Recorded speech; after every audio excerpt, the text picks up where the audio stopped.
আমাদের সাধারণ মানুষের মনে হতে পারে মন্ত্র কি বা দীক্ষা মন্ত্র কি। পূজ্যপাদ স্বামী ভূতেশানন্দজি মহারাজ মন্ত্র দীক্ষা গ্রন্থে বলেছেন মন্ত্র আসলে কি। কালকের ভিডিওটিতে আমরা বলেছিলাম গুরু আমাদের মানুষকে পশুত্ব থেকে মনুষ্যত্ব এবং পরবর্তীতে দেবত্বে রূপান্তরিত করে দেয়।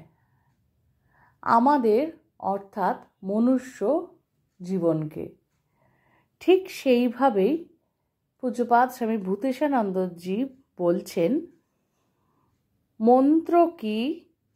তিনি বলছেন মন্ত্র হলো আধ্যাত্মিক অথবা অলৌকিক সংকেত সূত্র, যা বারংবার আবৃত্তির দ্বারা অজ্ঞানের বন্ধন জন্মমৃত্যুর পরম্পরা থেকে মুক্তি লাভ করা যায়।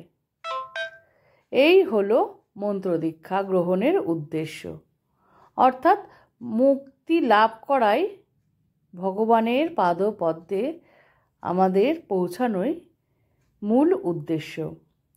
মন্ত্র দীক্ষা কী এবং আমাদের আধ্যাত্মিক জীবনে এর গুরুত্ব কতখানি তা নিয়ে আমাদের মনে অনেক সংশয়, অনেক ভ্রান্ত ধারণাও রয়েছে। অনেকেই মন্ত্র দীক্ষার তাৎপর্য কী এবং আধ্যাত্মিক জীবনে মন্ত্র দীক্ষার দ্বারা কী লাভ হবে তা স্পষ্টভাবে না বুঝেই মন্ত্র দীক্ষা নিতে চান। ঈশ্বর লাভের উদ্দেশ্যে গুরুদত্ত মন্ত্র নিয়মিত জপ করতে ব্রতী হওয়ার অর্থেই আমি মন্ত্র দীক্ষা শব্দটি এখানে ব্যবহার করব। সংস্কৃতে মন্ত্র শব্দের ব্যুৎপত্তিগত অর্থ হল মননাৎ ত্রায়তে ইতি মন্ত্র। মন্ত্র মানে যা মনন করে মানুষ জন্ম মৃত্যুর পরম্পরা, সংসার সমুদ্র, মায়া বা অবিদ্যা থেকে মুক্তি পায়।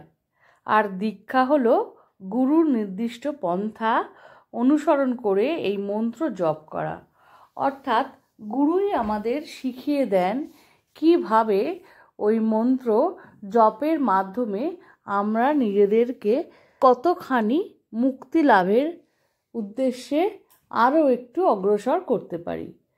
আর বারংবার ওই মন্ত্র উচ্চারণের দ্বারা নিজেরা নিজেদেরকে অনেক উন্নতির শিখরে নিয়ে যেতে পারি।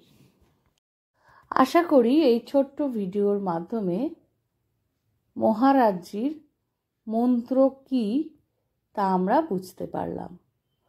ভিডিওটা ভালো লাগলে সঙ্গে থাকবেন, আর খুব ভালো লাগলে বন্ধুদের মধ্যে শেয়ার করে দেবেন। শ্রী শ্রী ঠাকুর, মা, স্বামীজি, আমার গুরু মহারাজ এবং অন্যান্য মহারাজদের শ্রীচরণে শত কোটি প্রণাম।